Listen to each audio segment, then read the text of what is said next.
Ta'ala, kerana pada pagi ini Allah terus menerus memberi kebaikan kepada kita. Walaupun ada kalanya hamba tidak meminta, tetapi Allah terus memberi. Kerana Allah Subhanahu Wa Ta'ala Maha Kasih, Maha Penyayang. Maha Kasih dan Maha Penyayang Allah lebih daripada kasih seorang ibu terhadap anaknya. Justru apabila hamba Allah berdosa, Allah lebih suka untuk mengampunkan hamba Allah yang berdosa itu berbanding untuk menyiksanya. Jadi mudah-mudahan kita sentiasa merasa Allah Subhanahu Wa Taala tidak meninggalkan kita dalam kehidupan ini, insya-Allah. Apabila kita berada di dalam majlis ilmu, kita berada di dalam keberuntungan yang sangat tinggi. Sangat banyak, beyond our imagination. Di luar apa yang kita jangkakan. Sebab tu kalau kita tahulah, kita dapat melihat manfaat duduk di dalam majlis ilmu ni, kita akan berebut-rebut untuk duduk di dalam majlis ilmu senantiasa. Ya. Dan kita akan tersenyum saja untuk duduk dalam majlis ilmu. Tak ada masa muka. Sebab kita dalam kebaikan yang banyak. Sekurang-kurangnya ada 4 kebaikan bila kita berada dalam majlis ilmu. Pertama, Allah akan turunkan sakinah, ketenangan dalam kehidupan kita. Subhanallah, kehidupan ini penuh dengan pancaroba, penuh dengan ujian. Lebih-lebih lagi kita berada di akhir zaman ini. Iman kita sentiasa teruji. Iman kita sentiasa tercabar. Menggenggam iman dan Islam di akhir zaman seperti menggenggam bara api. Jadi kalau kita tak kuat, maka kita akan keluh kesah, resah, gelisah. Jadi untuk kita dapat ketenangan di akhir zaman ini, duduklah dalam majlis ilmu, insya-Allah. Allah akan bagi sakinah. Yang kedua, Allah janjikan untuk kita diberikan keberkatan, barakah. Dalam hidup ni bukan soal kuantiti, tapi dalam hidup ini soal kualiti. Nak umur yang berkualiti. Nak hidup yang berkualiti. Kualiti itu terletak pada keberkatan. Sebab itu suatu yang intangible, satu yang tidak ketara tapi dapat dirasa. Dengan keberkatan, hidup kita terpandu je. Kita terpandu dalam membuat keputusan. Dalam soal-soal yang payah, kita akan dipermudahkan. Bukan tak ada ujian, ada ujian. Tapi Allah Subhanahu Wa Taala permudahkan untuk kita menghadapi ujian apabila dalam hidup ini kita dapat barakah. Dan barakah ini digamin dengan kita berada di dalam majlis ilmu, insya-Allah. Yang ketiga, Allah berikan maghfirah, keampunan pada dosa-dosa kita. Subhanallah, kita ni hamba Allah yang senantiasa berdosa. Orang-orang yang hampir dengan Allah pun mereka sentiasa rasa berdosa walaupun mereka kurang berdosa. Satu ketika, seorang ulama yang mengajar hadis, yang senantiasa hidupnya diabadikan untuk menyampaikan ilmu. Ketika dia sedang mengajar hadis, seorang anak muridnya bertanya, "Wahai guruku, bagaimana imanmu pada hari ini?" Dia tanya, "Bagaimana imanmu pada hari ini?" "Wahai anakku, imanku pada hari ini umpama baju yang koyak rabak dan aku sedang menjahitnya dengan jahitan istighfar. Imanku pada hari ini macam baju yang koyak rabak. Koyak sini, koyak sana dan sebagainya. Dan aku sedang menjahitnya, menampungnya dengan jahitan istighfar." Jadi orang yang hampir dengan Allah pun rasa begitu, apatah lagi kita. Jadi untuk kita dapat keampunan daripada Allah, salah satunya ialah duduk dalam majlis ilmu. Walaupun kita tak minta ampun, Allah akan ampunkan dosa-dosa kita, insya-Allah. InsyaAllah. Dan yang keempat, Allah Subhanahu Wa Taala akan tinggikan darjat kita di sisinya. Hari ini semua orang nak dihargai. Semua orang nak kelihatan dipuja, dipuji. Kegilaan manusia mengharapkan perhatian dan penghargaan daripada manusia boleh kita lihat dalam social media kita hari ini. Ya, semua orang tayang kekayaan, orang tayang kebahagiaan dan sebagainya. Kerana apa? Kerana mereka nak derajat, ya, nak pandangan daripada manusia. Tetapi pandangan daripada manusia ini, ya, tidak tidak benar-benar bererti dalam hidup kita. Manusia boleh berubah. Ya, saya teringat apa yang dikatakan oleh Imam Ali, Sayyidina Ali karamallahu wajhah. Aku sudah hidup sekian lama dan aku telah merasai pelbagai kepahitan. Tetapi tidaklah sesuatu yang lebih pahit daripada mengharap dengan manusia. Kalau kita mengharapkan pada manusia, kita akan dikecewakan. Sebab tu sering diingatkan, yang memberi kita luka bukan Tuhan. Yang memberi kita luka ialah harapan. Harapan kita kepada manusia, harapan kita kepada benda, harapan kita kepada dunia. Mereka, semua itu adalah rapuh. Sebab tu dalam surah Al-Ankabut, Allah mengingatkan orang yang hidupnya disandarkan kepada dunia, umpama sarang labah-labah. Sarang labah-labah ni terlalu rapuh, terlalu fragile.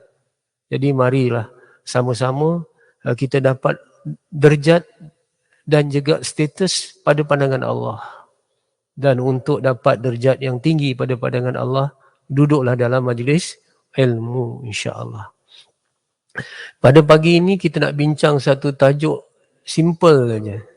Misi kehidupan. Ataupun dalam bahasa mudahnya, tujuan hidup.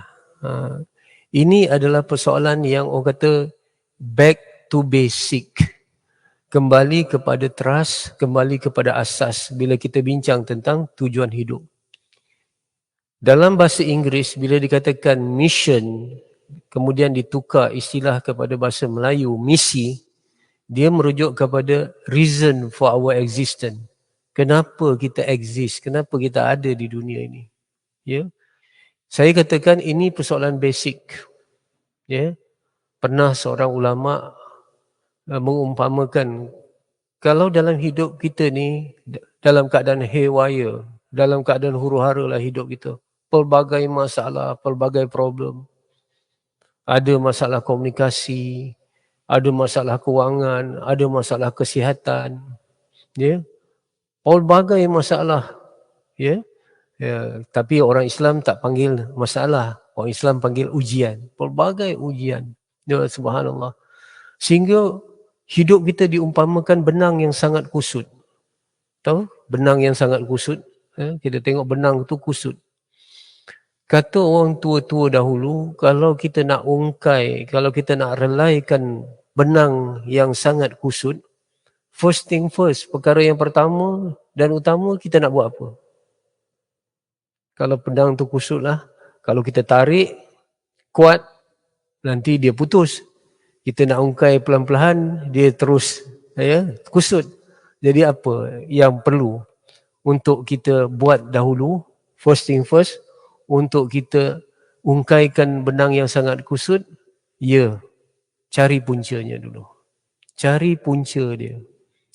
Ya, jadi kalau hidup kita ni penuh dengan masalah, masalah ini, masalah komunikasi, masalah keuangan, masalah kesihatan, dengan isteri ada masalah, dengan anak ada masalah, dengan rakan, dengan kejiranan ada masalah. Subhanallah, untuk menyelesaikan masalah, back to basic. Untuk menghadapi, untuk merelaikan masalah hidup, balik kepada tujuan hidup. Ini penting. Ya, tujuan hidup ini artinya kita pergi ke pangkal jalan. Orang Melayu kata, pepatah Melayu kata, kalau sesat di hujung jalan, balik ke pangkal jalan, betul? Jadi kalau kita hidup kita ni bertembung saja dengan masalah, stagnan, orang kata. Macam mana? Kita balik bertanya pada diri, apa tujuan hidup aku ni? Itu Jadi kuliah ini panjang, dia akan bersiri. Tujuan hidup ni panjang, Tapi yang paling penting kita betulkan tujuan hidup. Bila tujuan hidup kita dah betul, insya-Allah Segala persoalan-persoalan dalam hidup tu dia akan ada kesan, orang kata chain reaction, kesan berantai. Bila tujuan hidup betul, yang lain semua betul. Satu betul. Boleh faham Sebab itu tajuk ini ialah tajuk trust, tajuk asas, artinya kita back to basic. Itu penting. Baik. Sebelum itu, kenapa kita perlu tahu tentang tujuan hidup ataupun mission dalam hidup kita ni? Kenapa kita perlu tahu? Ada 7 sebab. Tapi saya akan ambil perkara-perkara yang penting lah.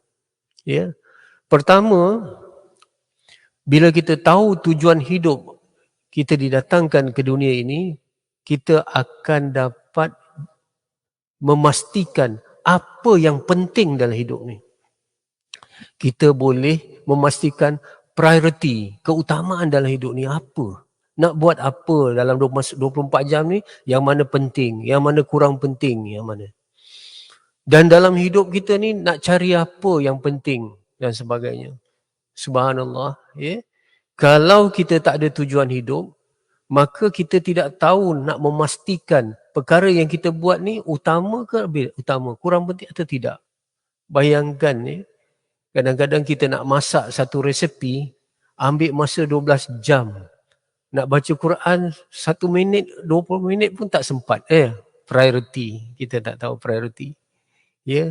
Kita tengok satu filem dalam Netflix, dia punya siri ada 6, dia punya episod punya banyak, subhanallah, tak sempat kita sebab kita tidak dapat menentukan priority. Boleh faham maksud saya? Jadi ini penting. Yang pertama, tulis misi hidup memberi penjelasan apa yang penting dan utama dalam kehidupan kita. Itu satu. Kita tahu dah. Yang kedua, misi hidup akan memberi hala tuju masa depan yang jelas. Hala tuju. Kita tahu kita nak pergi ke mana. Contohnya, misi hidup ni lah macam Waze. Apabila kita nak naik kenderaan, kita nak pergi mana, kita tekan Waze. Kita nak pergi mana, destinasi. Kalau kita tak tahu hala tuju masa depan yang jelas, ataupun kita tidak ada hala tuju masa yang jelas, kita seperti mana dalam satu perjalanan yang tak tahu destinasi, yang tak tahu alamat. Sampai bila tak sampai. Boleh faham Sampai bila tak sampai. Aneh tak? Kalau kita naik teksi, orang teksi tanya nak pergi mana? Tak tahulah. Dia takkan sampai. Jadi hala tuju kita ni, dia ada milestone dia. Umur kita 20-an dah takap ini. Umur kita 40-an macam ni. Dan dah sampai macam kita ni dah 60 ke 70. Yang ini dah final dah. Macam mana dah kehidupan kita? Apa yang kita nak capai, dah capai tak dalam hidup ni? Dan sebagainya. Apa yang kita nak capai tadi? Pertama, yang penting. Yang kedua, hala tuju. Ramai manusia ini, hidup dia macam cruise to nowhere. Tahu, cruise to nowhere. Kalau kita Google, kita tahu cruise to nowhere ni satu kapal yang dinaiki oleh hartawan-hartawan, orang-orang kaya. Dia tak ada pergi mana-mana tau. Dia hanya makan, minum, enjoy, dia kona-kona gitu je. Cruise to nowhere ni tak ada. Jadi ramai orang dalam hidup ini, hidupnya macam cruise to nowhere. Boleh faham Kerja, kemudian ada harta, buat rumah. Nak ke mana semua perjalanan hidup kita ni? Nak ke mana? Jadi kita hanya cari, minta maaf saya kata, kita cari keperluan hidup tanpa jelas apa dia tujuan hidup. Sekali lagi saya ulang kita cari keperluan hidup tapi kita tak jelas tujuan hidup tu ke mana. Kita dapatlah keperluan hidup, kereta ada, rumah ada, betul tak? Kereta penting. Tapi ke mana kita bawa kereta tu lebih penting. Betul tak? Ini penting. Sebagainya. Jadi yang ketiga. Mentakrifkan kejayaan dan juga kebahagiaan dalam hidup kita. Tujuan hidup ni ada kaitan dengan kebahagiaan dan kejayaan dalam hidup kita. Saya dah baca satu buku yang ditulis oleh John C. Maxwell. Tajuk buku tu Roadmap to Success. Minta maaf saya rasa di sini boleh kita bincang tinggi-tinggi sikit boleh saya sebab tujuan hidup ni satu core kuliah yang core kepada saya sampaikan kepada lebih kurang lebih 300 organisasi swasta. Tujuan hidup saja. Okay? Jadi saya akan bawa perbincangan-perbincangan. Kalau terlalu ilmiah bagi tahu, tak apa, kita rendahkan, sederhanakan dan sebagainya. Jadi saya insya-Allah akan bagi penakrifan daripada buku-buku supaya kita buat comparison ataupun perbandingan. Supaya kita dapat faham insya-Allah Islam ni betul-betul. Yang ketiga, misi hidup ni mentakrifkan kejayaan dalam hidup kita. Dalam buku Roadmap to Success oleh John C. Maxwell, dia kata manusia ni bukan tak boleh berjaya. Manusia ni bukan tak boleh berjaya. Semua manusia diciptakan untuk berjaya, betul. Tetapi ramai yang gagal kerana mereka tidak tahu apa erti kejayaan yang sebenar. Apa erti kejayaan yang sebenar? Jadi sebab itu di barat, mereka memberi erti kejayaan dan kebahagiaan bersifat apa? Subjektif. Kau bahagia cara lain, aku cara lain, engkau cara lain. Masing-masing ada tarif sendiri. Subhanallah. Tetapi dalam Islam tidak. Dalam Islam, yang dikatakan kejayaan dan kebahagiaan itu mutlak. Dia satu. Dia perlu kita tahu dan perlu kita dapat. Perlu kita miliki. Boleh faham maksud saya? Kita tak teraba-raba, tak terkapa-kapa kata kejayaan ni bersifat subjektif. Ikutlah masing-masing. Tidak. Dalam Islam tak. Kejayaan tu bersifat mutlak.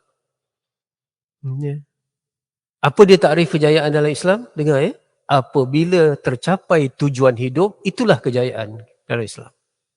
Sebab tu tujuan hidup tu nak betul dulu. Bila tujuan hidup tercapai, nanti saya akan terangkan apa tujuan hidup yang sebenar. Bila tercapai je tujuan hidup, itulah kebahagiaan, itulah kejayaan dalam kehidupan kita. Yang keempat, tujuan hidup akan memudahkan kita membuat proses keputusan.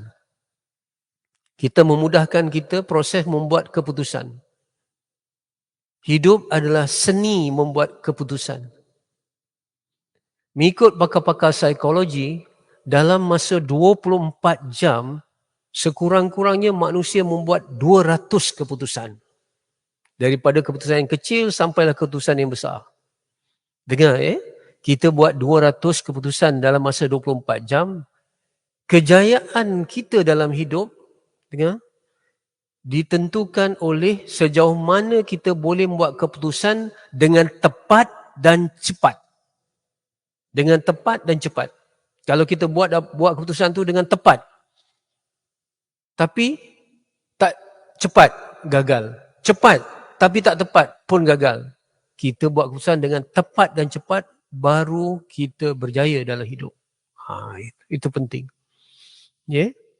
Jadi subhanallah, dalam kita sebagai seorang Islam, mudah saja nak buat keputusan. Nanti saya akan cerita nanti tentang proses membuat keputusan. Ini mukadimah. Maksudnya, kita senang membuat keputusan dengan tepat dan cepat bila kita jelas mission hidup kita. Bila misi hidup kita, bila tujuan hidup kita jelas, yang ini tepat dan jelas, mudah bagi kita. Kita tak teragak-ragak dalam hidup. Yang kelima, dia menjadi hidup yang lebih bermakna, bererti dalam hidup. Subhanallah, ramai orang yang hidup dia mengalami apa yang dia kata emptiness. Emptiness ni kekosongan. Dia cari harta ni, dah sampai dapat harta. Bila dah dapat harta, akhirnya dia rasa jemu dengan harta ni. Apa nak buat lagi selepas ni? What next? Sebab tujuan hidup yang tidak tepat ni macam fata morgana. Dia tahu fata morgana? Kita nampak dia jauh macam air. Tapi bila kita pergi, bukan air sebenarnya. Saya tak sebut orang-orang yang tidak ternama. Saya tidak sebut orang yang tidak kaya, tidak berkuasa. Tapi saya nak bawa contoh orang-orang yang sudah ada nama, ada kaya dan sebagainya, tetapi oleh kerana mereka tak ada tujuan hidup, akhirnya mereka dalam keadaan kekosongan, tekanan jiwa. Contoh, ya, Chester Bennington. Chester Bennington ni penyanyi utama Linkin Park. Dia bunuh diri ketika di puncak karier. Nama dia ada, harta dia ada dan sebagainya. Kenapa? Kenapa dia bunuh diri? Sebab dia ingat di atas tu ada kejayaan. Dia buru populariti, dia buru harta dan sebagainya. Tapi sampai ke tempat itu, dilihat sunyi. Tak ada apa-apa. Whitney Houston pun begitu juga. Kalau kita tengok, bintang-bintang K-pop pun begitu. Ya, penguasa-penguasa seperti Marcos, Haile Selassie, kemudian Kosciuszko Romania dulu, semua mengira kekosongan, Shah Iran dan sebagainya. Kenapa? Mereka memburu sesuatu yang mereka rasa itulah tujuan hidup yang sebenar, tetapi itu bukan tujuan hidup. Boleh faham maksud saya? Jadi cukuplah sekedar itu, ada 7-8 lagi saya tak nak terangkan. Okey, kita beralih kepada slide yang kedua. Tagan yang kedua. Okey, ya. Ada 3 soalan asas dalam hidup ni, kalau kita dapat jawab, kita akan dapat ketenangan. Kita akan dapat prinsip hidup yang jelas. 3 soalan. Ya, 3 soalan ni. Waktu saya dulu tingkatan 2, saya terkesan dengan arus dakwah waktu tu sebab 3 soalan ni lah. Ustaz tu bagi jawapan kepada 3 soalan ni. Mudah aja soalan asas. Iaitu dari mana kita datang, untuk apa kita dijadikan di sini dan ke mana kita pergi selepas ini. 3 soalan ni. Daripada mana kita datang, untuk apa kita berada di sini dan ke mana kita pergi selepas ni. Ni soalan asas. Siapa yang dapat jawapan dengan tepat, insya-Allah dia akan rasa tenang, prinsip hidup dia. Ujian datang, come what may, ya, dia akan hadapi dengan baik. Tetapi kalau dia tidak dapat jawapan kepada 3 soalan ini, ataupun dia dapat jawab tetapi jawapan tu tak tepat, dia tidak akan dapat ketenangan dan kebahagiaan. Dari mana, untuk apa, kita ada. Baik. Jawapan ini, dengar ya, jawapan ini, kita tidak boleh jawab dengan akal kita. Sekali lagi, kita tidak dapat jawab dengan akal. Melainkan, kita perlu merujuk kepada pencipta. Sebab, kita diciptakan. Kita bukan minta didatangkan ke dunia ini. Kan ada satu lirik lagu dulu ya. Tidak aku pinta lahir ke dunia. Ada siapa yang isi borang nak datang ke dunia? Tak ada siapa pun isi borang. Kita datang. Jadi bila kita tak tahu untuk kita datang, kita tidak tahu kenapa kita datang. Kita kena tanya pencipta, iaitu Allah. Sebab itu dengar ya. Ya. Saintis, pakar-pakar ilmuwan, dia tidak dapat menjawab 3 soalan ni dengan akal. Tidak akan dapat. Habis-habis dia tahu asal-usul kehidupan. Rahsia DNA, ya, sebagainya, dia bolehlah tengok. Ya, kromosom macam mana disusun hidup kita ni yang menentukan macam. Tetapi tujuan hidup, saintis tak dapat jawab. Ya. Sebab itu, nak melihat tujuan hidup ni, kena celik mata hati. Ambil tu, celik mata hati.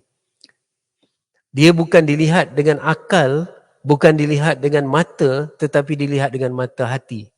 Itu yang dengan dalam surah Al-Hajj, dia kata, bukan mata yang buta, tetapi mata yang ada di dalam dada itu yang buta.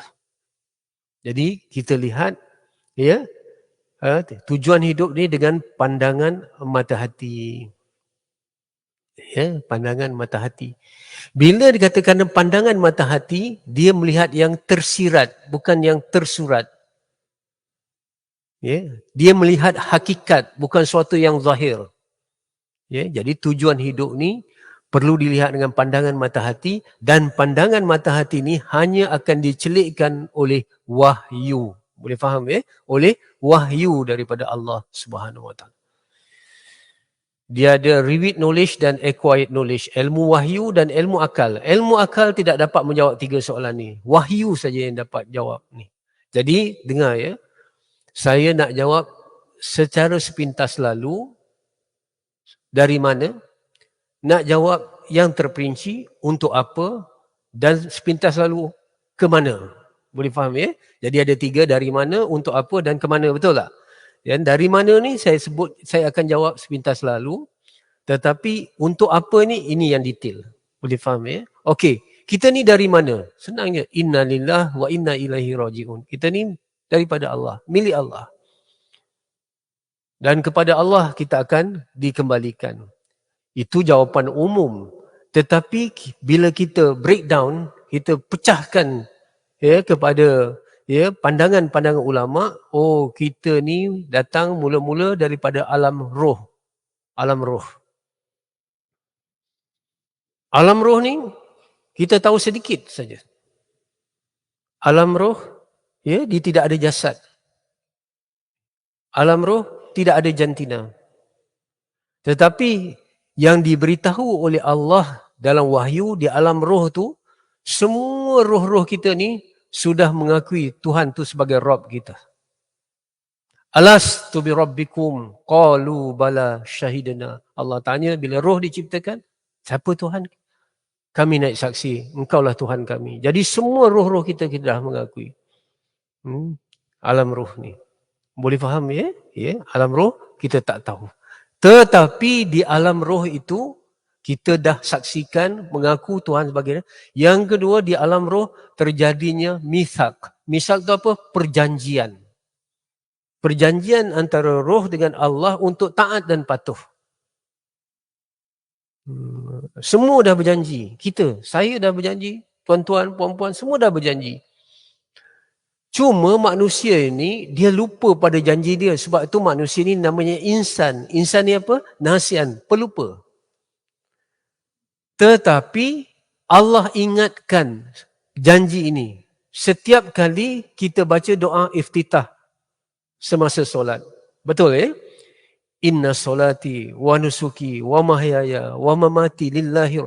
Itu adalah ya, kita ulang balik, aku janji kita dengan Allah untuk taat dan patuh. Boleh faham maksud saya?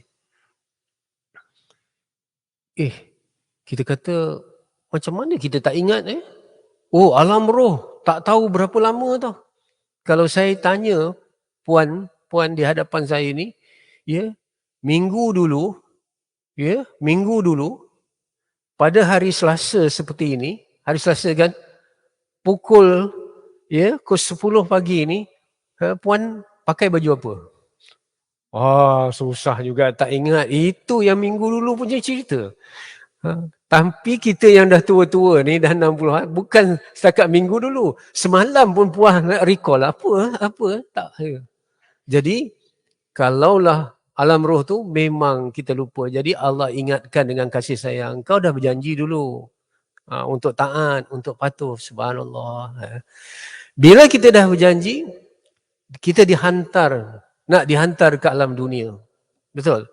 Singgah dulu di alam rahim. Singgah dulu di alam rahim. Alam rahim mana? Perut ibu masing-masing. 9 bulan, 10 hari. Ada yang cepat 7 bulan. Ya, okey. Di alam rahim ni ditentukan 4 perkara. Kita punya program dah bagi dah. Ajal maut kita, rezeki kita, kebaikan kita, kesudahan kita. Semua dah program dah buat.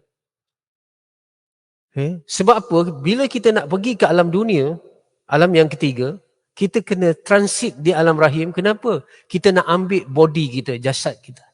Boleh faham? Seperti manusia hari ini lah. Bila dia nak pergi ke angkasa, dia kena pakai baju angkasawan. Bila dia nak menyelam ke laut, dia kena pakai baju yang sesuai tu. Jadi, di alam roh, tak boleh terus saja ke alam dunia, singgah ambil jasad di alam rahim. Di alam rahim dah ditentukan semua. Ya, subhanallah. Waktu itu berlakulah proses kelahiran. Kita pun lahir. Lahir ke alam dunia ini. Betul ya? Kemudian daripada dunia ni nanti, bila kita nak pindah dari alam dunia ke alam apa selepas? Alam kubur, alam barzah, betul kan? Prosesnya ialah proses kematian. Jadi rupanya kematian dan kelahiran adalah satu proses saja. Boleh faham Kelahiran membawa kita daripada alam rahim ke alam dunia. Kematian satu proses yang bawa kita pindah dalam alam dunia ke alam barzah. Betul, proses. Ya. Tetapi anehnya manusia, ya, kalau dia nak menghadapi kelahiran, ya, alam kelahiran ni, apa ni, proses kelahiran, bersedia tak? Bersedia. Semua siap kain lampin, dah siap. Kemudian dah sekarang dah boleh scan anak lelaki ke perempuan, orang dah siap dah. Semua orang dah siap baju dah. Kain lampin. Tapi seperti mana kelahiran pasti sudah berlaku, kematian juga pasti. Kain kapan sedia dah?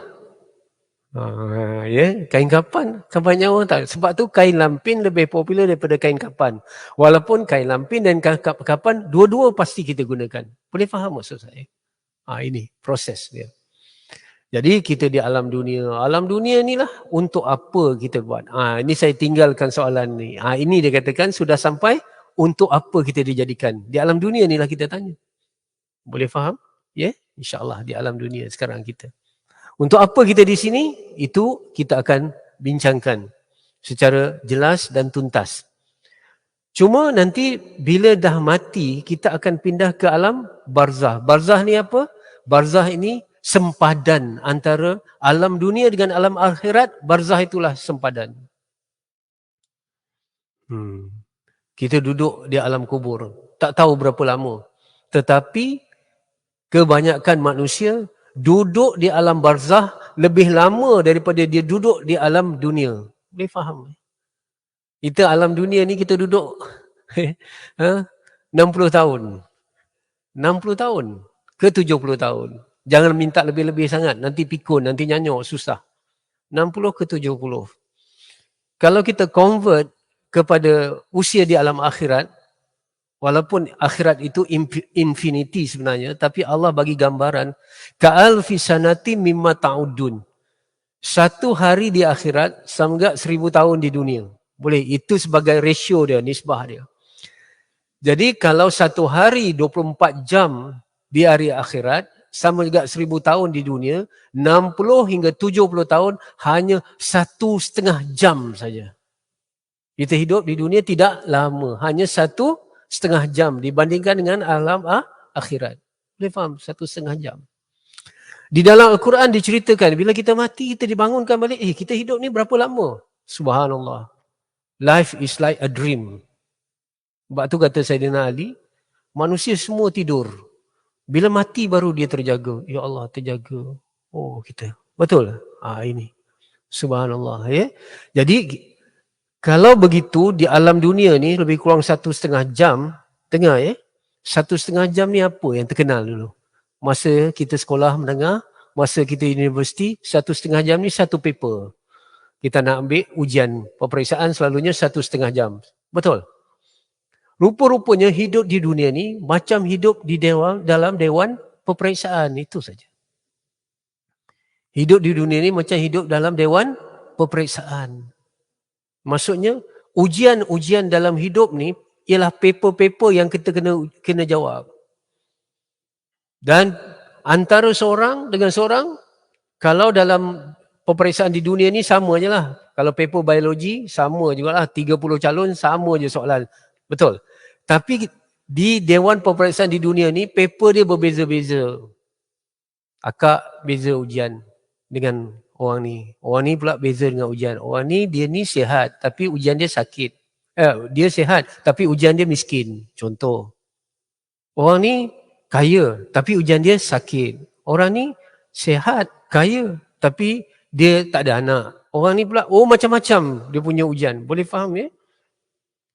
Sebab itu, bila kita faham konsep di dunia ni, yang dikatakan, ya, dalam surah Al-Mulk yang kita baca tiap-tiap malam, apa dia? Allazi khalaqal mauta wal hayata liyabluwakum ayyukum ahsanu amala.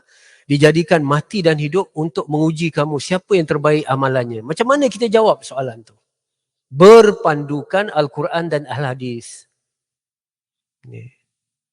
Bila kita faham konsep dunia ni hanya transit saja, sementara saja, maka kita akan mengamalkan satu prinsip hidup yang penting. Apa dia prinsip hidup namanya? Pay now, play later. Pay now, play later. Pay now artinya bayar sekarang. Bayar sekarang di dunia. Play later. Kita bersonok-sonok, bersuka-suka di akhirat. Betul. Dunia tempat berpenat, akhirat tempat berehat. Dan tempat berehat yang terbaik ialah Al-Jannatu Rahatuna. Syurga adalah tempat rehat kita. Betul. Di dunia ini tempat berpenat. Sebab apa? Kita diuji. Lepas satu. Lepas satu diuji. Tak rehat punya. Boleh faham? Ya. Kita hidup dah makin lama. Tenaga makin kurang. Tapi beban makin bertambah. Betul tak? Inilah hidup. Ya. Jadi kita akan diuji. Jadi bila kita tahu hidup ini adalah untuk diuji, kita betul-betul merasakan bahawa hidup ini sementara dan ada kehidupan yang hakiki dan abadi di hari akhirat. Jadi kita akan ada kekuatan untuk menghadapi kehidupan ini. Sebab apa? Oh, ini ujian. Kita buat kebaikan. Walaupun kadang-kadang kebaikan itu tidak dibalas, walaupun kebaikan itu tidak dihargai. Kita buat baik, suami tak pandang. Suami pandang orang lain. Misal kata, apakah kita kecewa? Tak, Allah ada, akhirat ada. Jadi sebenarnya keyakinan pada kehidupan di akhirat itu menyebabkan kita kuat menghadapi ujian di dunia. Boleh faham maksud saya? Sebab dunia tidak adil. Dunia tidak adil. Sebab itu perlu adanya hari akhirat. Boleh faham? Ini bukan escapism. Oh, susah-susah ada hari akhirat. Tak. Ini hakikat keimanan. Kalau kita berdepan dengan dunia ni memang ada kekeruhan, kata Abu Darda. Hidup ni memang ada kekeruhan. Dia tak ada ini. Jadi kita tahu. Pay now, play later. Itu bijak. Betul. Sebab itu hidup di dunia kena bijaksana. Bukan bijak sini. Boleh faham? Bijaksana, kita hidup di dunia tapi nampak akhirat sebagai ghayah kita, sebagai tujuan kita. Tetapi orang yang bijak sini, dengar bijak sini, dia mengamalkan hidup terbalik. Macam mana? Dia mengamalkan hidup, play now, pay later. Play now. Nak enjoy. 1,5 jam nak enjoy. Supaya apa? Terseksa selama-lamanya di hari akhirat. Itu bijak ke bodoh? Bodoh. Kita yang bijak, 1,5 jam ni lah susah. Supaya selama-lamanya kita gembira. Betul? Tapi orang yang bodoh 1,5 jam lah dia nak enjoy. Supaya dia menderita selama-lamanya di hari akhirat. Oh, itu bodoh. Sebab tu Rasulullah SAW menegaskan, orang yang bijaksana ialah orang yang banyak mengingati mati dan membuat persiapan untuk menghadapi kehidupan itu. Preparation. Success, love, preparation. Jadi hidup di dunia ni preparation saja untuk dapat apa? Sukses. Sukses yang sebenarnya ialah al-falah. Al-falah tu apa? Masuk dalam syurga. Itu al-falah. Kalimah kebahagiaan di dalam Quran 2 kali je. Ada di dalam Quran. Ini mengikut guru saya. Saya murid, saya belajar daripada guru-guru kita. Guru-guru kita kata kalimah bahagia di dalam Al-Quran ada 2. Dan dua-dua itu dikaitkan dengan akhirat. Boleh faham ya? Ini penting. Jadi kita benar-benar memanfaatkan, fully utilize masa di dunia ini. Saya nak tanya dulu akak-akak, adik-adik, abang-abang pernah masuk Dewan Peperiksaan, betul tak? Pernah tak masuk Dewan Peperiksaan masa setengah jam? Tidur dulu. Relax dulu, sembang, minum, relax. Tak ada. Ketua peperiksaan depan tak sabar nak buka. Yang penjaga peperiksaan kata jangan buka. Bila dibenarkan buka, baru buka. Bila buka terus jawab. Dah jawab soalan, 60 soalan, dah habis. Masa ada 15 minit lagi. Tak relax lagi. Cek lagi, semak lagi. Begitulah kalau orang tu merasakan dunia ini Dewan Peperiksaan, dia akan fully utilize. Tak ada masa untuk rempit, tak ada masa untuk duduk depan TV lama-lama, tak ada depan. Sebab dia tahu kehidupan itu adalah Dewan Peperiksaan. Boleh faham maksud saya? Ini kalau kita faham hakikat dunia. Perjalanan menuju kematian, sekali lagi perjalanan menuju kematian sudah bermula sejak kita dilahirkan. Boleh faham? Perjalanan kita menuju kematian sudah bermula sejak kita dihidupkan. Sejak kita dilahirkan. Lahir je, saya nak umpamakan kalau tak nampak dengan jam biasa ni, dulu ada jam pasir. Tahu? Pernah tengok ada jam pasir Jam pasir ni dia masukkan pasir kemudian dikeluar sikit-sikit. Betul? Jadi kita ni dah letak dah pasir tu macam masa kita, tak tahulah sama-sama kita 40 ke 60 ke 70 tak tahu. Tapi pasir tu dah mengalir dah sekarang. Sejak bila? Sejak kita dilahirkan. Jadi pasir tu dah sikit. Gerunnya kalau kita tengok pasir kita rupanya setengah je tinggal. Lebih-lebih gerun lah kalau kita nampak dah sikit aja. Sebab tu kata Imam Syafi'i, kata Imam Ghazali rahimahullah ta'ala, aneh. Manusia ni dia gelak ketawa sedangkan kain kafan dia sedang dia sedang dipotong. Dia gelak ketawa sedangkan kain kafan dia dah dipotong dah. Apa kata Imam Syafi'i rahimahullah ta'ala? Aneh masa berlalu terlalu laju, tetapi lebih aneh manusia yang melalaikannya. Boleh faham? Masa berlalu terlalu laju, betul. Kalau kita umur 40 kita rasa laju dah. Lebih-lebih lagi di akhir zaman. Di akhir zaman memang ada isyarat hadis, masa berlalu laju. Boleh faham? Setahun macam sebulan, sebulan macam seminggu, seminggu macam sehari, sehari macam sejam, sejam berapa minit je. Tiba-tiba dengar sajak Hamka yang dibacakan oleh Datuk Dr. Hafizah Musa. Nak semayang duha, tangguh-tangguh, tiba-tiba duha dah masuk. Nak sedekah, tiba-tiba senja dah datang. Betul? Inilah kehidupan kita. Masa berlalu laju. Pasir kita ni, pasir masa kita dah terus mengalir. Tetapi kita tidak manfaatkan. Subhanallah. Ini kita di dunia. Di dunia tempat Dewan Perbesaran. Betul Jangan jadi sekular. Sekular tu dia hanya berpegang kepada now and here. Now and here. Sekular itulah ajaran sekular, prinsip dia. Now, sekarang.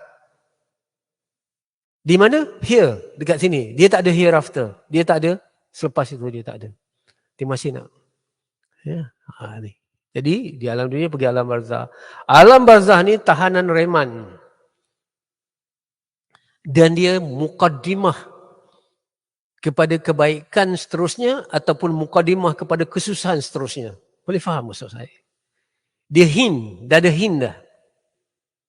Sebab tu, seorang sahabat Rasulullah SAW bernama Sayyidina Uthman, bila diceritakan tentang neraka, cerita tentang azab di dalam neraka, dia tak berapa menangis kuat sangat. Tak berapa sedih sangat, tak berapa takut sangat. Berbanding dengan azab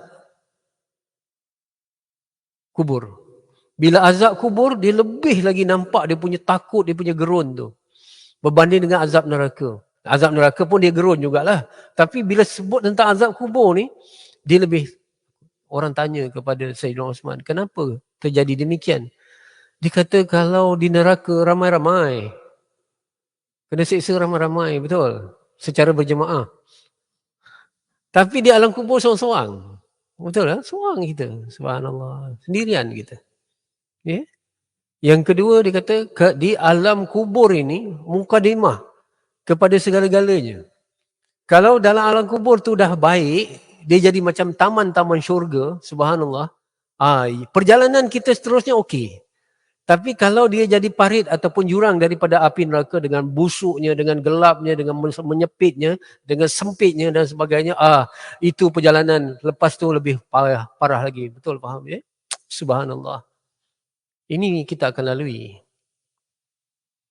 Sehingga dikatakan oleh para ulama sebagai misal, sebagai metafora, sebagai analogi, tengok katalah ada seorang dalam hidup ni, dia tak pernah merasa derita sejak dia lahir, dia dah kaya raya dah ini, tak pernah derita sampailah umur dia 70 tahun, 80 tahun, semua dalam nikmat, semua dalam bahagia, semua dalam ceria je. Tak pernah gitu.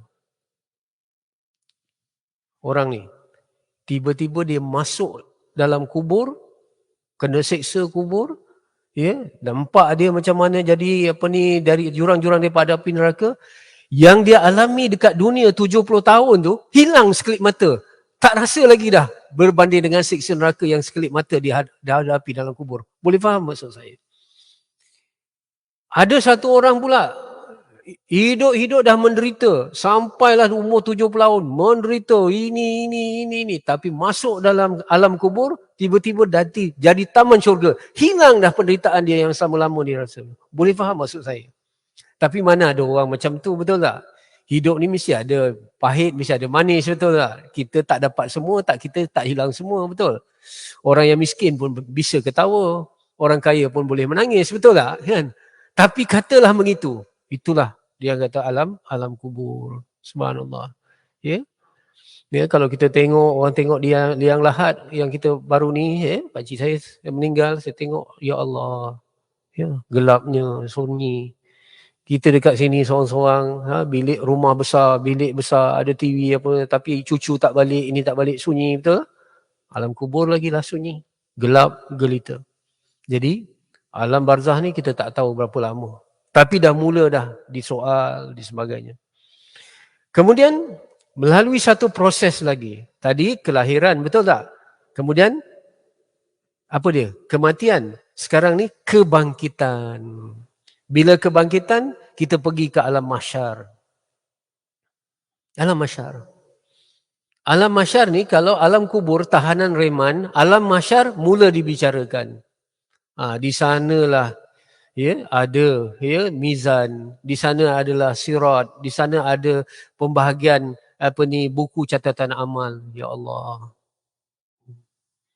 Masa itulah kita baru real. Tadi dalam alam kubur tadi harap-harap juga. Walaupun kena macam ni, tapi dah tahulah kan, tapi mudah-mudahan adalah cerita baik. Tak, di alam mahsyar baru kita lihat. Mizan, amal kita kurang berbanding dengan kejahatan. Subhanallah. Nak ambil buku daripada tangan kanan, tak dapat tangan kanan, tangan kiri, disuruh daripada belakang. Subhanallah. Lalu sirat dan confirm. Ini soal-soal ghaibiat yang sentiasa menjadi beriman. Iman inilah yang menyebabkan kita berhati-hati dalam kehidupan di dunia ini. Betul tak? Sebab tu Al-Quran dan juga dalam peristiwa Isra' Mi'raj, Rasulullah ditunjukkan neraka, Rasulullah ditunjukkan tentang syurga. Supaya apa? Supaya dalam hidup kita di dunia ni, dengar ya, kita ada seperti mana yang disebut konsep hidup yang baik ialah begin with the end in mind. Begin with the end in mind. Bermula dengan pengakhiran. Kita ni nak pergi ke syurga atau neraka, kita bermula. Cetak hidup kita di sini. Atur hidup kita di sini. Boleh faham maksud saya? Ya, sebab tu Allah ceritakan tentang syurga. Detail syurga itu, makanannya, minumannya, ya, tempat tinggalnya, pelayannya, detail. Supaya kita boleh visual. Kita boleh visual. Ada benda tu. Walaupun boleh visual, sebenarnya syurga lebih indah daripada itu. Begitu juga neraka. Seksanya, subhanallah, dengan rantai daripada neraka, dengan azabnya yang berkali ganda. Ditunjukkan. Ya, supaya kita nampak. Dengan mata hati. Gitulah dengan mata hati. Hari ini kalau kita tengok 80% umat Islam tidak solat. Kenapa? Mata hati tak celik. Tak nampak perkara-perkara ini. Yang nampaknya konsert ni, ribu orang bayar tiket pun sampai menyesal kalau tak dapat beli tiket. Betul? Majlis ilmu kosong, sana kosong, rengang kosong, tak ada apa. Sebab apa? Iman saja yang membezakan. Mata hati, betul. Nampak tak? Itu. Kalau orang lain tak nampak, dia nampak sekitar now and here, dunia saja dia nampak. Betul ini penting. Sebab tu allazina yu'minuna bil ghaib. Ghaib benda ni. Jadi ini satu kekuatan sebenarnya. Kalau kita dalam dunia ni menderita saja, tak apa, aku menderita di dunia, aku hadapi. Walaupun miskin, aku takkan dedak aurat untuk kaya. Walaupun miskin, aku takkan buat benda yang tak senonoh walaupun miskin. Sebab ada kehidupan di hari akhirat. Betul? Aku dah kaya di dunia ni. Tapi mungkin aku nanti miskin di akhirat. Mari aku gunakan kekayaan yang aku tukar jadi pahala. Kerana ini kehidupan kita. Boleh faham Dan Bila dah itu, barulah pembalasan. Inilah, ya, barulah kita pergi daripada mahsyar sama ada ke syurga atau ke neraka. Na'udzubillah. Dan itulah kejayaan yang sebenar. Ultimate goal. Sampai bila duduk di dalam syurga? Sampai bila-bila. Selama mana dalam syurga? Selama-lamanya. Begitu juga kalau masuk neraka, khalidina fiha abada. Kekal abadi selama-lamanya. Ada orang bertanya, kalau orang tu beriman last sekali walaupun sebesar biji sawi dia masuk ke dalam syurga juga. Betul. Sebab itu ketika dihadapkan pilihan kepada Rasulullah SAW, tengok ya cintanya Rasulullah terhadap kita. Cuba bayangkan. Rasulullah diberi pilihan 3/4 daripada umatnya masuk syurga, 1/4 yang neraka, ataupun nak pilih syafaat. Rasulullah pilih yang mana? Rasulullah pilih syafaat. Sebab syafaat tu boleh bawa semua umatnya daripada, walaupun 3/4 Rasulullah tak ambil. Rasulullah nak semua umatnya masuk ke dalam syurga. Sebab tu dia ambil syafaat. Jadi Rasulullah akhirnya ambil umatnya daripada neraka masuk ke dalam syurga. Masuk ke dalam syurga. Begitu cintanya Rasulullah kepada kita. Itu satu. Sayangnya Rasulullah. Yang kedua, Rasulullah ni go for the best. Betul ya? Umat Islam ni sepatutnya kita punya target mesti target high punya. Kalau minta syurga, jangan minta syurga yang lekeh. Minta Firdaus. Sebab Rasulullah bila diberi pilihan, Rasulullah ambil pilihan yang terbaik. Boleh faham maksud saya ya? Ini. Go for the best. Ya. Jadi bila di syurga, bila di syurga, alhamdulillah, kita harap di situlah. Ya. Kalau na'udzubillah, kalau neraka, jangan kata macam ni. Tak apalah last masuk syurga juga. Ini tak betul. Bayangkan, tak usah masuk neraka. Yang seksanya lebih dahsyat. Apinya warna hitam. Kita dulu, masa belajar sains dulu, api biru dengan api kuning api biru lebih hebat kan. Neraka ni ialah api warna hitam. Bayangkan. Subhanallah. Ya, bila api warna hitam ini, ya, kita jangan kata last masuk syurga, jangan.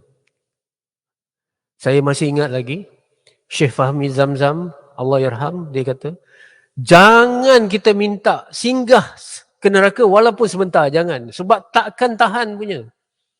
Tak akan mampu kita bertahan. Hari ini cuba jalan, jam, tiba-tiba kita punya aircon kereta rosak. Tahan? Tak tahan. Itu je, cukup dalam kereta je. Ya? Belum kena bakar lagi. Jadi kena hati-hati, insya-Allah. Ya? Jadi mudah-mudahan. Baik, sekarang saya nak ulang kaji. Ya? Pertama, mula-mula alam apa? Mula-mula alam roh. Kemudian pergi alam rahim. Kemudian alam dunia. Kemudian alam barzah.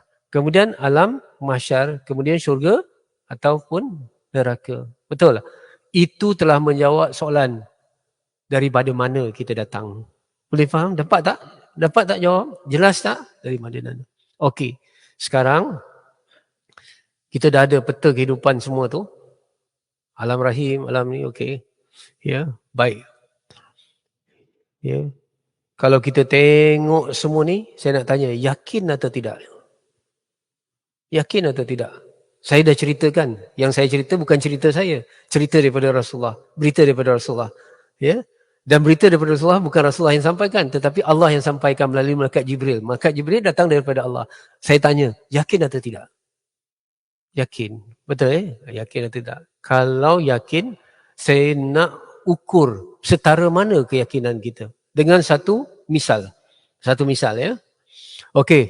Semua kita ni biasa berada di lebuh raya, jalan perjalanan, sama ada ke selatan ke utara ke ataupun ke pantai timur, betul Kita jalan atas lebuh raya dengan suami kita ke dengan keluarga kita bawa kita. Tiba-tiba kereta daripada arah berlawanan bagi lampu. Lampu Kereta bagi lampu, lori bagi lampu, ya. Motor kapcai pun bagi lampu juga. Ya. Okey, pengalaman apa artinya? Pengalaman kita apa? Pengalaman kita ada speed trap, sama ada JPJ atau polis trafik kat situ ya. Apa yang suami kita buat ataupun apa yang kita buat kalau kita drive? Tarik dengan kereta. Kalau tengah handphone, terus letak handphone.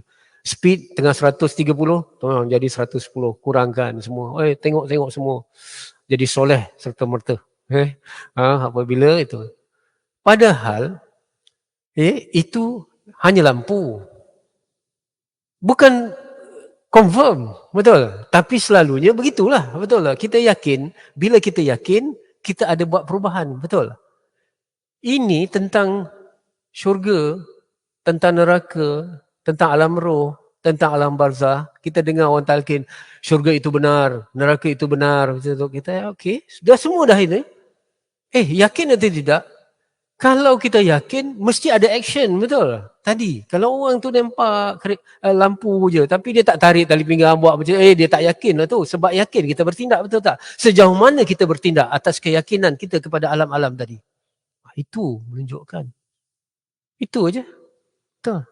Artinya tak yakin lah kalau tak ada tindakan, betul? Jadi, mesti kita buat sesuatu pada kehidupan kita. Ya? Apa? Sekarang, saya buat satu analogi lagi.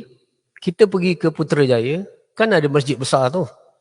Depan masjid besar tu, kalau kita rajin tengok, dia ada map besar, betul tak? Dia ada map besar, dekat sini jabatan kerajaan, di sini hospital Putrajaya, di sini taman dia, ni shopping kompleks, semua ditunjuk kat peta besar tu. Betul tak? Peta yang besar itu tidak akan bermakna kalau dia tak ada tulis satu benda.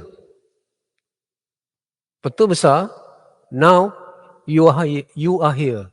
Dia tunjuk masa kita duduk depan tu, di situ kita duduk. Boleh faham maksud saya? Boleh faham kita duduk kat situ.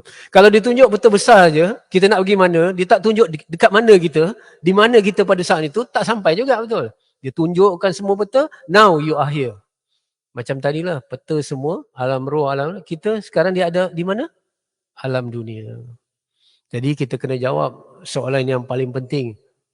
Our mission atau reason for our existence di dunia ini. Ini penting. Ya? Okay. Ya. Baik. Yang penting dalam hidup. Saya katakan, nak tanya ya. Orang Melayu ni, dia kebanyakan lebih penting cara mati berbanding dengan cara hidup. Kalau mati di masjid, mati baik. Mati tengah azan, mati jadi imam, tengah mati baik semua. Ya. Mati tepi longkang, belum tentu. Mati di Mekah, confirm baik, dan sebagainya. Tetapi dalam Islam, dengar ya, cara mati dibandingkan dengan cara hidup lebih penting kerana cara hiduplah menentukan cara kita mati. Boleh faham maksud saya? Okay. Orang yang mati ketika azan tu memang muazzin, itulah cara hidup dia. Orang yang mati jadi imam, dia memang imam setiap pagi. Subuh dia datang untuk solat, dia mati waktu tu.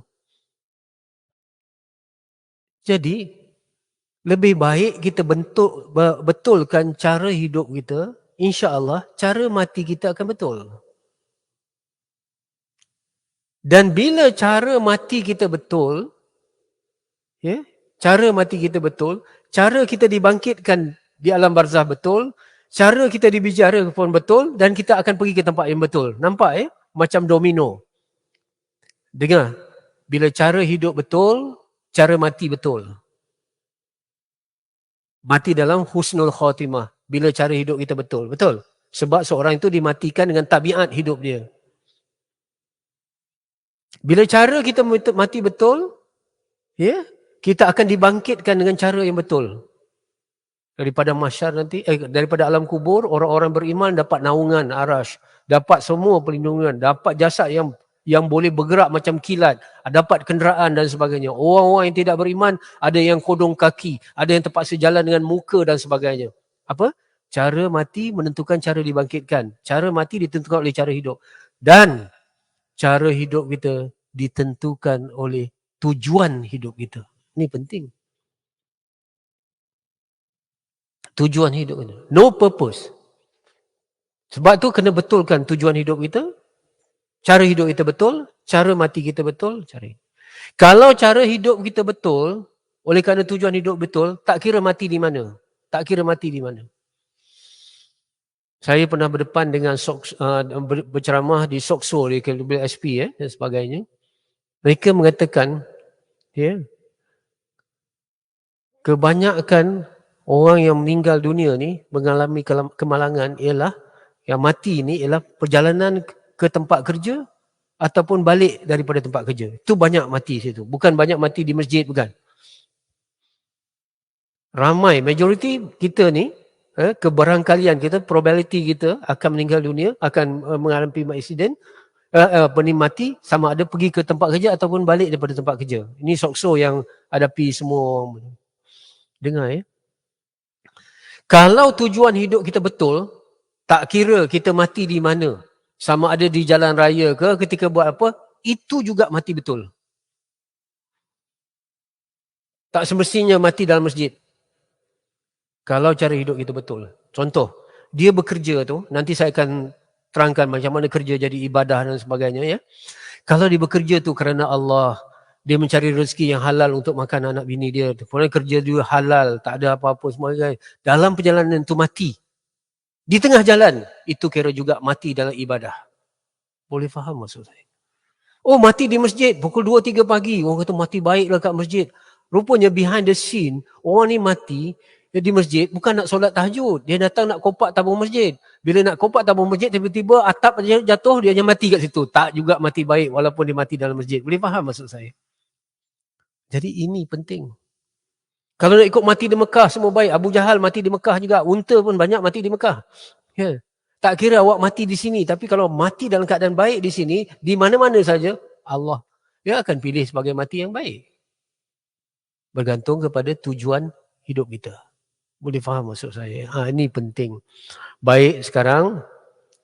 Sebab tu kata Imam Ghazali rahimahullah ta'ala, ambil ini sifir dalam kehidupan. Imam Ghazali kata, tujuan hidup menentukan cara hidup kita. Cara hidup menentukan cara mati. Cara mati menentukan cara dibangkitkan. Dan cara dibangkitkan akan menentukan ke mana kita pergi selepas ini. Sekali lagi saya ulang Kata Imam Ghazali, cara hidup seseorang menentukan cara matinya. Kalau dia hidup cara baik, insya-Allah dia mati baik. Jangan takut. Bila cara mati baik, nanti dia akan dibangkitkan daripada kubur dengan baik juga. Dan dibicarakan di mahsyar, dia akan pergi ke tempat yang baik. Betul tak? Ya, jadi itulah satu. Itu yang saya katakan awal-awal tadi. Ya, tujuan hidup atau misi hidup ni adalah persoalan back to basic. Boleh faham ya? Baik. Okey. Sekarang saya nak tanya dia sebelum kita bincang misi, dia kena bincang visi dulu. Oh, susahnya belajar dengan ustaz. Banyak sangat istilah visi lah, misi, pening kepala. Jangan pening. Dia ada dua. Kalau siapa yang biasa kerja, biasa terlibat dengan dia tahulah vision dan mission ni yang biasa. Tapi bagi yang tak biasa, akak-akak, makcik-makcik yang tak biasa, tapi saya terangkan visi ni ialah daripada kekuatan visual. Visual ni nampak dengan mata. Television, tu visi. Yang dikatakan vision ialah our future state desire. Apa yang kita nak pada masa akan datang. Itu vision. Vision ialah apa yang kita nak pada masa akan datang. Vision. Mission pula ialah bagaimana kita nak capai vision itu. Jadi tak boleh kita bincang misi saja tanpa kita bincang visi dulu. Apa yang kita nak pada masa akan datang. Semua orang ada visi dia. Cuma sama ada betul tidak. Ya, saya akan berhenti dalam 10 minit. Kita sambung nanti InsyaAllah. Boleh 1 jam 15 minit. Betul. Saya mula 9.30. Saya berhenti pukul 10.45. Boleh Okey. Visi ni terbagi pada 2. Tulis. Tolong tulis. Dan ni kuliah saya nanti kalau boleh bawa tulisan. Bawa apa? Pen dan sebagainya. Tapi kalau kita punya ingatan kuat, Penglihatan kita memang strong macam Imam Syafi'i, ya, tak payah bawa kertas, tak payah bawa tulang. Habis masa je. Terus ingat aja, ya. Kalau itu visi. Jadi visi ni terbahagi pada dua. Satu visi jangka panjang, satu jangka pendek. Dia ada dua. Visi ni apa yang kita nak pada masa akan datang, ada dua. Jangka panjang, dua-dua jangka panjang, tapi ada jangka panjang yang pendek, ada jangka panjang yang panjang. Okey, sekarang apa yang kita nak pada jangka panjang yang pendek? Jangka panjang pendek ni di mana? Di dunia. Apa yang kita nak di dunia ni? Apa yang kita nak di dunia? Yang pertama, di dunia kita nak kemudahan dan keselesaan hidup. Kita nak kemudahan, keselesaan hidup. Secara halalan dan thayyiban, tak salah. Tak salah kita nak rumah, kita nak kenderaan, kita nak pakaian, kita nak makan minum. Ini kemudahan dan keselesaan hidup. Ataupun yang kita katakan quantity of our material, kuantiti harta kita. Tak salah. Secara selagi dia halalan dan thayyiban. Tak ada salah. Itulah. Ini hardware kita. Lahiriah kita. Betul? Rumah, kenderaan. Kenderaan yang mewah-mewah depan-depan ni bawa masjid tak ada masalah. Yang kedua, kita nak di dunia ni ketenangan dan kebahagiaan. Ini software kita. Ini hati kita. Tadi kesenangan, yang ini ketenangan. Apa dia yang kita nak di dunia ni? Kita nak di dunia ni, ingat dulu kuliah saya, qalbun salim, hati yang tenang. Ini software. Kita nak. Antara kemudahan dan keselesaan, tadi itu kuantiti harta, ketenangan ialah kualiti jiwa kita. Kualiti jiwa kita. Buat kuantiti harta, dia boleh compromise. Boleh kompromi. Ada yang nak jadi billionaire, silakan. Nak jadi jutawan, silakan. Tapi kalau dah cuba-cuba juga, hidup sederhana. Ada juga cuba-cuba hidup miskin. Tak apa. Di sudut kuantiti harta, asalkan halalan dan thayyiban, tak apa. Tapi usaha, jangan tak usaha. Tapi dalam buat kualiti jiwa, no compromise. Kena dapat. Tenang. Bapa rumah yang lapang, tapi hati yang sempit. Dengan duit kita boleh beli makanan yang lazat, tapi duit tak boleh beli selera, betul? Dengan duit boleh kita beli water bed, tapi duit boleh beli tidur yang lainnya. Tak boleh, insomnia, fikir macam-macam dan sebagainya. Itu tenang hati tu. Sebab tu bila kita nak tidur malam, antaranya bila dah baca zikir dan sebagainya, apa dia? Antaranya maafkan kesalahan orang. Sebab dengan memaafkan kesalahan orang, berarti memaafkan diri kita sendiri. Kerana api kemarahan kita kepada orang lebih membakar diri kita berbanding diri orang yang kita marahkan. Boleh faham maksud saya? Sebab tu maafkan kesalahan orang. Bukan kerana kadang-kadang bukan kerana dia layak dimaafkan, tapi kita yang layak bahagia. Boleh faham maksud saya? Kita marah-marah, hasad dengki dengan orang ni, kita minum racun. Kita minum racun sendiri dengan harap orang tu mati. Mana mungkin kita minum racun dengan harap orang tu mati. Kita lah yang mati, betul? Kalau kita marah-marah seorang tu, artinya kita macam minum racun untuk mengharapkan orang yang kita benci tu mati. Tak akan mati punya. Kita yang mati. Sebab tu maafkan. Bila kita maafkan, hati kita tenang, mudah tidur. InsyaAllah. Itu yang dia kata. Qalbun salim ni penting. Sebab dia syurga di dunia ini. Bukan syurga di wajahmu, tapi syurga di hatimu. Ya. Itu dalam hati ada taman. Itulah taman dia. Qalbun salim. Ada mahmudah, ada sabar, ada redha, ada qanaah, ada pemurah, ada pemaaf. Ya Allah, macam dalam taman, kata Jalaluddin Ar-Rumi. Kalau kita pergi ke Turki, kita jumpa Jalaluddin Ar-Rumi. Dia kata apa? Orang yang ada qalbun salim dalam jiwanya macam hidup dalam taman yang sentiasa ada buah dan sentiasa ada bunga. Seronok aja kat dunia ni. Tapi kalau hati dia tu ada kebencian dan sebagainya, dia macam hidup di dalam taman yang berduri dan juga tempat yang busuk.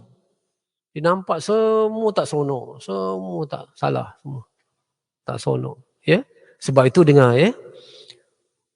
What happened in you is more important than what happened to you. Apa yang berlaku di dalam diri kita lebih penting daripada apa yang berlaku di luar diri kita. Boleh faham? Ya? Apa yang berlaku? Kalau hati kita tenang, contohlah, satu hari hati kita tak tenang. Saya buat contoh. Kita marahkan seorang, kita frust, kita kecewa dengan seorang. Hati kita sangat sempit waktu tu, sangat marah. Start kereta nak pergi tempat kerja, hujan. Hujan aja. Sat lagi banjir kilat lah. Ini mesti jam, geram aja. Hujan. Satu hari yang lain, hati kita penuh cinta. Seronok. Hati kita gembira. Start kereta yang sama, pergi tempat kerja, hujan. Hujan yang turun bagaikan mutiara. Wow, bersajak pula jadi. Hujan-hujan yang sama, tapi apa beza? What happened in you is more important than what happened to you. Soalnya dalam hidup bukan soal apa yang kita lihat, tapi bagaimana kita melihatnya. Boleh faham ya? Sebab tu tukar perspektif selalu. Tukar perspektif. Faham ya? Dalam hidup ni tukar perspektif. Ini kita dalam hidup. Rasulullah SAW pernah jumpa para sahabat dengan sahabat-sahabat, tengok kambing, bangkai kambing. Tengok apa yang kamu nampak kambing ni, ada orang nak beli ke? Tak ada orang nak beli. Tapi Rasulullah kata apa? Tengok gigi dia masih putih. Maksudnya Rasulullah nak didik para sahabat melihat sisi-sisi positif walaupun benda tu negatif. Boleh faham maksud saya? Semalam saya cerita tentang sakinah dalam rumah tangga. Dia kata, ada orang kata, suami saya pemarah, gini-gini, asyik tengking aja, gini-gini. Dah hidup berapa tahun? Saya kata, dah hidup berapa tahun dengan suami tu? Dia kata dah 30 tahun. Tak berubah-ubah. Dah nak masuk 40 tahun dah Ustaz. Masih marah daripada zaman muda masa kahwin sampai dah tua. Baran je. Dan sebagainya. Saya kata, anda dah duduk lama dah macam tu. Jadi anda dah boleh dah menerima dia seadanya.